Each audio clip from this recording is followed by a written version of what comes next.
Hey there, word wizards and IELTS adventurers. Welcome to IELTS Speaking Shenanigans, the podcast where we ditch the boring books and turn language learning into a laugh riot. I'm your host, Erica, and today we are jumping headfirst into the wild and wacky world of IELTS speaking. Forget snooze fests and stuffy sentences. We are here to turn your speaking skills from blah to bum, from talking like a robot to chatting like a superstar. Yup, we are going to break down the IELTS speaking test like a detective solving a mystery, a chef whipping up the delicious dish, and a kid digging for treasure into a giant sandbox. We are not just aiming for a pass, we are going for a home run. We want you to make those examiners go, "Woo, that was awesome." We are going to find the secret sauce to that magical band 9, transforming you from a nervous newbie to a speaking rock star.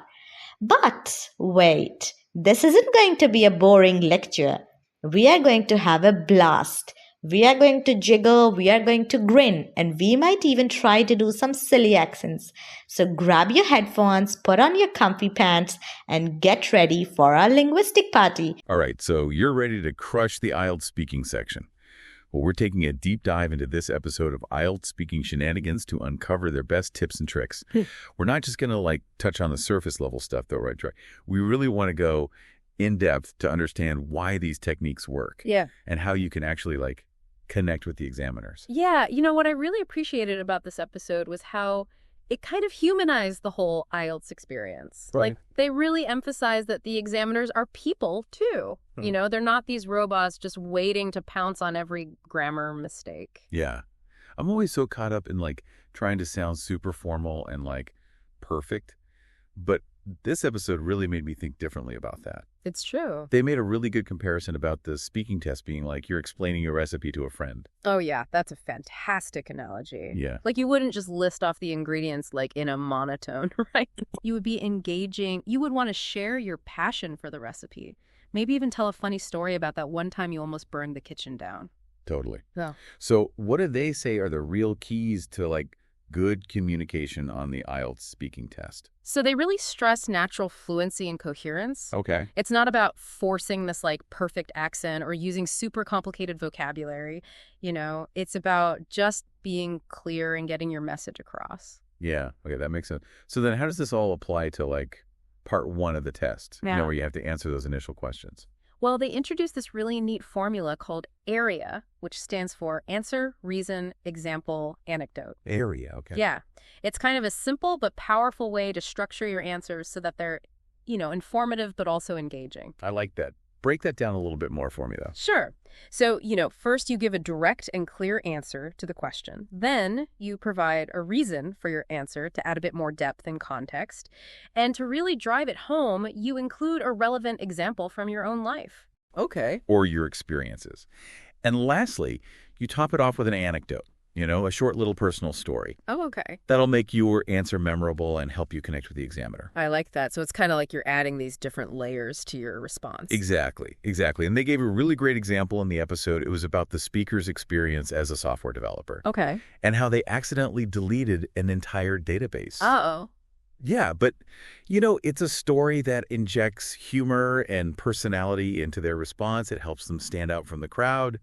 And it also shows that they can learn from their mistakes, which is always a good thing. Right. It's self-deprecating humor. Kind of makes it a little less formal. Yes, exactly. It humanizes you. Yeah. You're a real person, not just some test-taking machine. Yeah. And honestly, who doesn't love a good story, even in an exam setting? Totally. Okay, so that's part 1.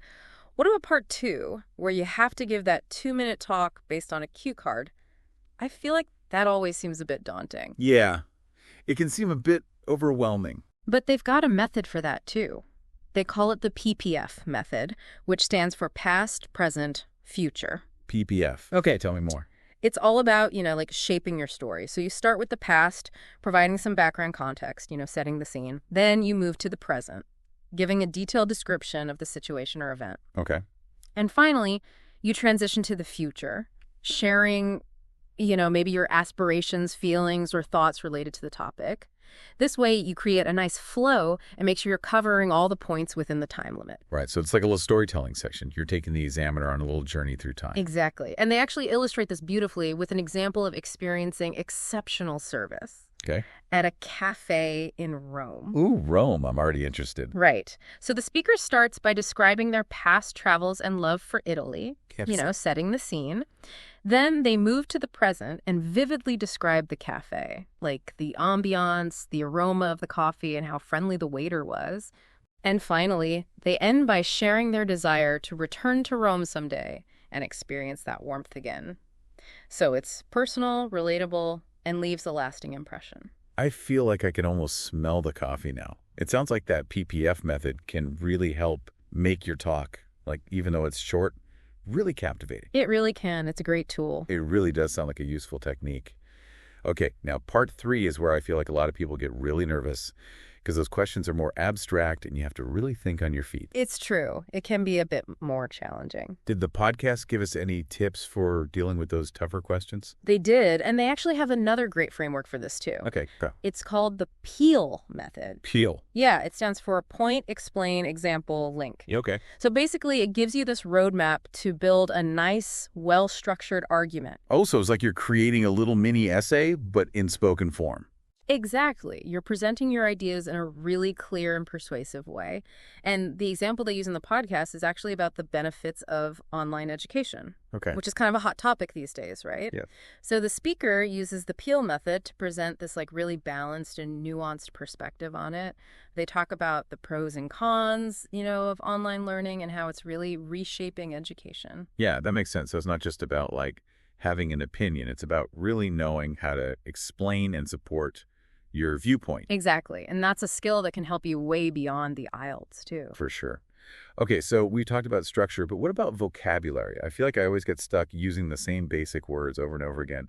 Did the podcast talk about how to, level up our language a bit? Oh, yeah, for sure. They actually emphasize how important it is to choose words that really accurately convey your meaning, words that add a bit of sophistication to your speech. Okay, so instead of just saying happy, we could use words like ecstatic or overjoyed, to paint a more vivid picture.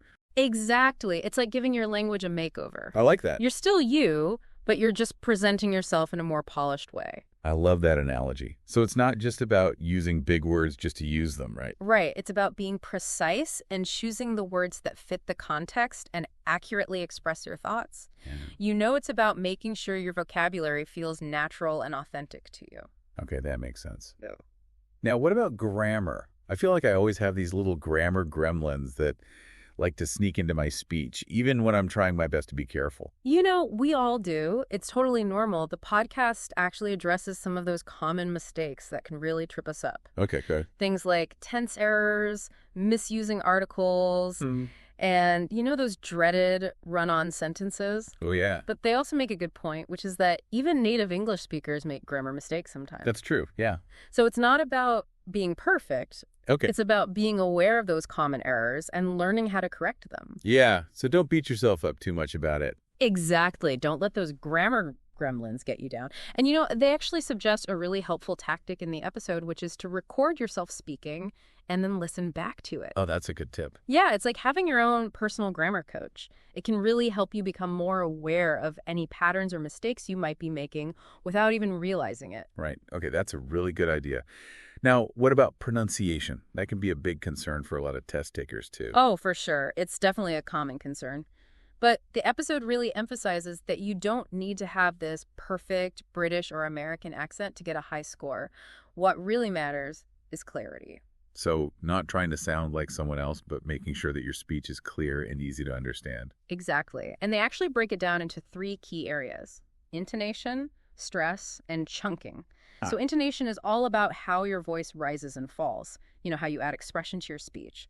Stress is about emphasizing certain words to highlight important information, and chunking is about grouping words together naturally so your speech flows smoothly. I feel like all of those things can make a huge difference in how engaging you sound and how easy you are to understand. Yeah, absolutely. And the podcast recommends listening to and mimicking TED Talks and podcasts as a way to practice. Ooh, that's a good idea. Yeah, it's a great way to get exposed to different speaking styles and accents. It's not about copying someone else's voice. It's about finding your own natural rhythm and intonation that feels comfortable and authentic to you. That's a really great tip. And lastly, let's talk about those little filler words. You know, the ums and ahs. We all use them, but I know they can make us sound a bit hesitant or unsure of ourselves. They can, but the episode gives some really clever strategies for replacing those fillers with more sophisticated phrases. Oh, okay, tell me. Yeah, like instead of saying, you could say, to elaborate, or from my perspective. You know, Yeah. it gives you a moment to gather your thoughts, but it also makes you sound more confident and articulate. Ooh, I like that. It's like turning those brain freeze moments into opportunities to show off your vocabulary. Did they have any other tips for dealing with those moments when your mind just goes blank? Well, they share this really funny anecdote about practicing impromptu speaking with a stapler. A stapler. Yeah, I know it sounds a little strange, but it's all about getting comfortable with those pauses and learning how to engage with your audience, even if your audience is a stapler. I guess it's all about practice and getting used to those moments of silence so they don't throw you off. Yeah. So we've covered a lot of great tips and techniques, but I'm curious, what does a Band 6 answer actually sound like compared to a Band 9 answer? Like, what are those key differences that the examiners are listening for? That's a great question. And to really illustrate this, the episode includes this mock interview segment Okay. where they actually play two different responses to the same cue card prompt. One is at a Band 6 level, and the other is at a Band 9 level. Oh, that's interesting. Yeah, it's like listening to two different worlds. You can really hear the contrast. Okay, so what stands out to you when you hear those two answers side by side? Well, the Band 6 answer, it's understandable.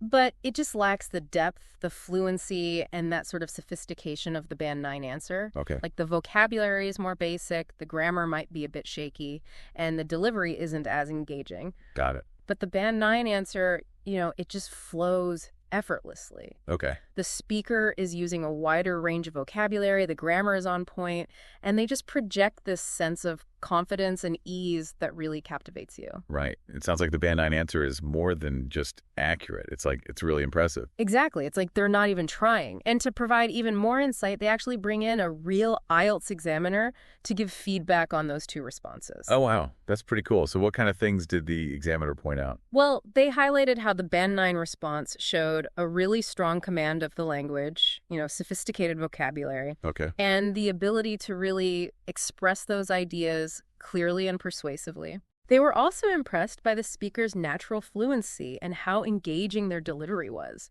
They said it was just a pleasure to listen to. It sounds like they were really impressed with that Band 9 answer. Yeah, they were. And it just goes to show that it's not just about accuracy. You also need to develop those higher level communication skills to really make your speech stand out. Okay, so we've talked about a lot, but I'm wondering, did they mention any common mistakes that test takers should try to avoid? They did. They actually outlined 5 common pitfalls that can Hey really there, trip word you up visits and hurt your IELTS score if you're not adventurers. careful. Welcome those to are good to know. IELTS What are Speaking they? All right, so Shenanigans, the first one the is podcast overusing where the we ditch think. the boring books It's and fine to use it turn occasionally, language but if you're learning constantly into saying, a "I laugh think," riot. it can weaken I'm your your host, statements. Erica, Yeah, okay. and Well, you're not really today sure we what are it is. And jumping it can make you sound headfirst less into confident. the Okay, what's the next wild one? and Number 2 wacky is world of neglecting IELTS those linking speaking. words. Words like Forget however, snooze therefore, fests in and addition. stuffy All those little sentences. words that help you We are connect your here to ideas turn your and create a speaking skills smoother from flow. blah to Yeah, the glue bum, that holds it all from together. talking like a Exactly. robot Number to 3 chatting is like a rushing your superstar. answers. It's Yup, understandable we are going to feel break nervous and down want the to get it over IELTS with, but speaking it's test so like a important to detective speak at a solving a clear and mystery, steady pace a chef so the whipping examiner up can the understand delicious you. dish, Right, because if you're and a rushing, you're kid probably not digging for enunciating treasure well and into maybe a even giant jumbling your words sandbox. together. Exactly. We are not just And aiming number for a 4 is pass, ignoring we the are going examiner's for a cues. home run. Oh, right. We They want might be you using to subtle make those body language or examiners facial go, expressions to "Ooh, let you that know if was they want you to say awesome." more We or are to going move to on to the find next the question. secret Right. So it's sauce to really that important to pay magical attention Band to those 9, cues. Yeah, transforming it's easy you to get from so a caught up in nervous what you're trying to newbie say to a that speaking you miss rock those little star. hints. It's true. But And finally, wait, number this 5 isn't going is to be a forgetting to boring smile. lecture. Oh, We yeah. are going to have a Smiling blast. is so important. I We are know, going to right? jiggle, we It are sounds going simple, to but a grin, genuine and we smile might can even make you try to so do much some more silly approachable accents. and likable. So grab It your creates this headphones, positive put on your first comfy impression. pants, It really does. and And it get shows that you're ready for our confident and linguistic friendly, party. All and right, you're so actually you're enjoying ready the to crush the conversation. IELTS That's a speaking good point. section. I mean, it Well, we're probably taking a makes the deep dive examiner's into job more this episode of enjoyable, too. IELTS For sure, speaking they wanna see shenanigans you to succeed. uncover their Yeah, best it makes tips and sense. tricks. It's like you're putting them at We're not ease, just going to too. like touch on the Exactly. surface level stuff. So though, right, we've Troy? uncovered We all really these want to amazing go strategies. It's like in we've depth been to handed this understand why these roadmap, techniques not work just Yeah. for and how acing you the can IELTS, actually but like also for connect with the becoming better examiners. communicators Yeah, you know what I overall. really appreciated really about does this make you episode think. was how Like, it kind of could preparing humanized for the whole IELTS IELTS experience. actually Like help they you really become emphasize that better the at examiners are communicating people in everyday too. life? You know, they're That's not such an these interesting robots thought. just It's like waiting we're to training pounce for on every this communication grammar marathon. Yeah. And all these skills I'm we always pick so up caught along up the in way like can really trying help to us sound super navigate formal any and kind like of conversation. perfect. Right. Whether it's But a job this interview, episode a really made me think presentation, differently about that. or even It's just true. chatting with They made a friends. really good I love comparison. that. So About by the speaking focusing on test these being core like you're explaining communication a recipe skills, to a friend. we're not Oh, just yeah, setting that's a ourselves up for success on the fantastic IELTS. analogy. Yeah, Like but you also wouldn't for just success list off the in ingredients life, really. like in a Absolutely, monotone. we're building right? confidence, You would be clarity, engaging. You would and want the to ability share to your really passion connect for with the others. recipe. So there Maybe you even have it, tell a folks. funny story about Our that one deep time you dive almost into the burned the wonderful kitchen down. world of Totally. IELTS speaking So shenanigans. what do they say are the We've real uncovered a keys to, treasure like, trove of good practical communication strategies on the and IELTS insightful speaking tips test? to So help they you really conquer stress that natural test. fluency And hopefully coherence. become a more Okay. confident It's not and about articulate forcing this communicator in like the perfect process. Don't forget, accent or using practice makes super perfect. complicated So vocabulary. keep practicing You these know, techniques. It's about stay just positive, being clear and getting most your message importantly, across. believe in Yeah, yourself. okay, that makes And sense. remember, So then let how does your this all apply personality to like shine through. part Right, one of the the test? examiners want to where see you have the to real answer those you. initial questions. Your unique Well, they perspective, introduced this really your neat formula experiences. called They're not looking AREA, for robots which who've stands just for memorized a answer, bunch of reason, answers. So be example, yourself, anecdote. engage with the Area. examiner, Yeah. and show It's them kind what of a you've simple got. but You got this. powerful way We to believe in structure your you. answers so that they're That's a wrap on on this deep informative dive. but also engaging. Until I next like that. time, happy Break that down a practicing. little bit more Keep for those me then. conversations flowing. So, Goodbye.